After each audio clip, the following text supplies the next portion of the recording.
Hey everyone, and welcome back to VVVVVV, where today we are heading out into the dimension of VVVVVV to search for our missing crewmates. And if we wanted to head right into the very first level of the game, we would head straight down from here. But before we do that, at the beginning of each episode, I do want to go ahead and explore the dimension just a little bit. I want to eventually fill out the entire map. I am very much the type of person who loves to fill out the map of any game I'm playing. So we're going to be working on that slowly as we go through and explore all of the just general open world to get to each level. Our first breakthrough is the creation of the inversion plane, which created a mirrored dimension beyond a given event horizon. And that shows us also the location of the first level. Nice. There are various terminals throughout the game that will show us the locations of these levels that we need to head into to find our crewmates. There are of course going to be shiny trinkets in each level. There are also going to be shiny trinkets out in the overworld, and that is kind of going to be what guides our exploration. We're going to try and find one shiny trinket every time we go out exploring the overworld, and then we'll head on to whatever level is next. Alright, head left, jump up, just sweeping bottom to top, top to bottom to fill out that map. Okay, what do we got over here? I missed every single possible way to get up there. Though it looks like... Looking at the map, it looks like that path doesn't actually go anywhere. It just kind of loops back around on itself, so we're gonna call that fine. Okay, I think to get our first shiny trinket out in the overworld, we're gonna be heading up this way. Let me grab this corner real quick. Is that actually... No. We want to go there later. We'll save that for later. I've got most of the map roughly memorized. Roughly. Very, very roughly. Alright, keep sweeping out the map. Down we go, and our first shiny trinket should be down here. Oh crap. Oh, I was not paying attention and almost completely missed that there are spikes above us. Of course there are. Okay. Carefully navigate through the spikes. We have a very convenient path, just jumping back and forth to get shiny trinket number 3 out of 20. Okay, that is the one shiny trinket I want to get out here for now. Fair enough. So let's make our way all the way back. All the way back, please. I mentioned that the physics are a little bit slippery. I'm not blaming the slippery physics for that. That was entirely on me. I knew what to expect. But, the physics are a little bit slippery, especially when it comes to, like, when you're flipping gravity. There's, like, a brief moment of slipperiness, like, right as you're landing or right as you're beginning to flip. I'm not sure... Honestly, it's been so long since I last played this game. I could be slightly off on how the physics work. It could just be that I tend to flip at the edge of a platform, so flipping is when I notice the slipperiness a little bit more. Here, let's grab these 2 spots. Yeah, I'm satisfied with that map for now. It could just be that when I flip is when I notice the slipperiness a bit more because the game is a little bit on the slippery side. Actually, real quick. Alright, I'm back. Apologies, I had a Steam incident there. I don't think I made it. Yeah, I didn't make it too far. And looks like, yeah, that's going on to an area we don't need to worry about for now. So I'm not going to worry too much about that side of the map then. We'll get to that later. Anyways, I think I fixed the Steam issue. Steam just did a friend pop-up, and I don't want to intrude on my friend's privacy by showing what games they're playing. And I did not realize that was still turned on. I thought I turned that off years ago, but I guess it got turned back on eventually. At some point. Alright, teleporter right over here, leading us into level 1. Alright, let's get exploring! So that's what they mean by, an inversion plane. Got it. So, gimmick of this first level. Each level is going to have its own unique gimmick. This one is the reflection line. A line that when you hit it is going to bounce you automatically. So while we can't bounce ourselves in the air, we can't flip ourselves in the air, these lines sure can, and sure force us to.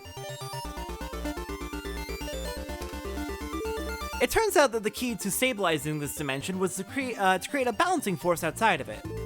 Though it looks like that's just a temporary solution at best. I've been working on something more permanent, but it seems like it's going to be too late. Interesting. Wonder what that's about. Okay, we've got two paths. We've got a trinket over here, or the way forward over there. Let's go for the trinket. Okay, this looks a little bit tricky. We want to go all the way through, then back through as we're nearing the top. And that'll let us hit the checkpoint. Then flip. Flip later than that to bounce all the way through, get the trinket. That's 4 out of 20. I'm gonna need a little bit more patience than that. Oh god. And made it back out of there safely, with only a couple of deaths. I'm curious how many deaths we're getting this time around. We had 5 in the first episode. We're gonna keep track of that with each one, I think. That's part of the fun of the game, is seeing just how many times you die. Now, there are plenty of people out there who are skilled enough to not die in this game, but it's very hard. It is a challenge. Syntax error. Well, that's helpful. I sure love not being able to read that terminal. Oh god. Alright then, brought to you by the letter G indeed, this entire level, or this entire room shaped like a G. Okay, I think the trick here is just hold forward, and it will get you over the first of the multiple pillars. Then for the second one, we're gonna need to time it. And it doesn't look too hard to time, we just need to time it. Oh, that was a little too late, dang it. Come on, me, you know there's a second wall right there. Okay, focus mode, so I don't screw myself over.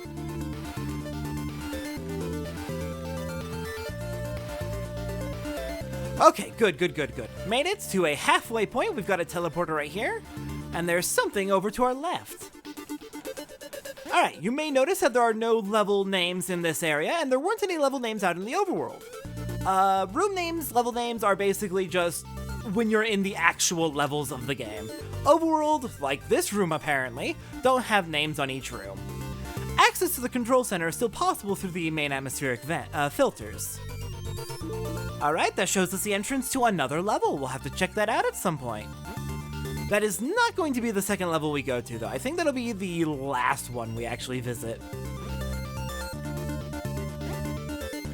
So don't worry about it for now. Alright, shiny trinket 5 out of 20. I believe there's one more shiny trinket we can get in the laboratory, as this area is known. But first, we're gonna need to make some more Actually, no, there's 2. There's one there, and one a little bit further. Okay, let's see. Can I pull this off? This looks like a tricky jump. Need to be a little bit more reactive than that. Like that. Perfect. And they force you to get the checkpoint so you can't just die to get back. You have to actually solve the puzzle a second time to get back out of here. But it's not too hard. Oh god! Oh, should have seen that coming. Never, ever, ever feel comfortable in this game. They're always going to try and throw something at you.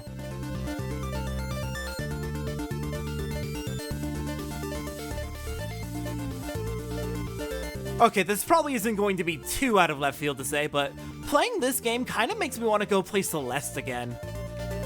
Like, this is a great game. I'm not saying I want to play Celeste over this game, but Celeste has kind of a similar vibe with, like, the tricky, difficult, but forgiving platforming that is very satisfying to pull off.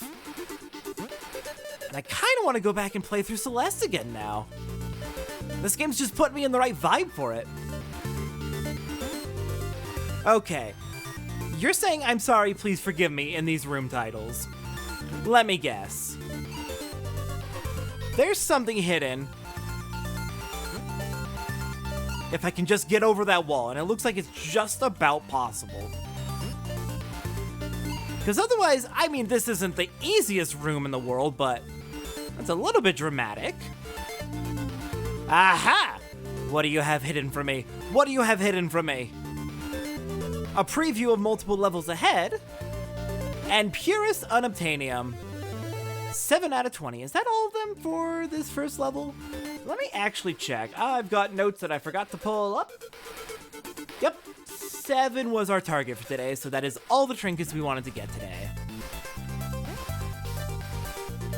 Alright, let's head back, take a look at these upcoming rooms. They don't look too bad. Just gotta... You know what? Sure, I'll take it. I will take the cheese checkpoint. Okay, I see. That's actually not too hard if you can figure out the timing. You just gotta figure out the right moment to enter in, and then just hold right and speed on through. Okay, that wasn't too bad either. I think I'm getting better at this game. That's a relief. Hello! Oh no, Captain, are you stuck here too? It's okay, I'm here to rescue you. Let me explain everything. What? I didn't understand any of that. Oh, well, don't worry. Follow me, everything will be alright. Really? Okay then. Alright, let's get you out of here. And let's take a look at the map of the entire area we explored. It looks like it covers the bottom left, but also loops around to the top left of the map. There's also 4 rooms I see in there that we weren't able to reach, but there isn't really a way to get at them, so it's probably fine. Also, how do we do? We got 35 deaths in here. That's actually not too bad. I'm happy with that.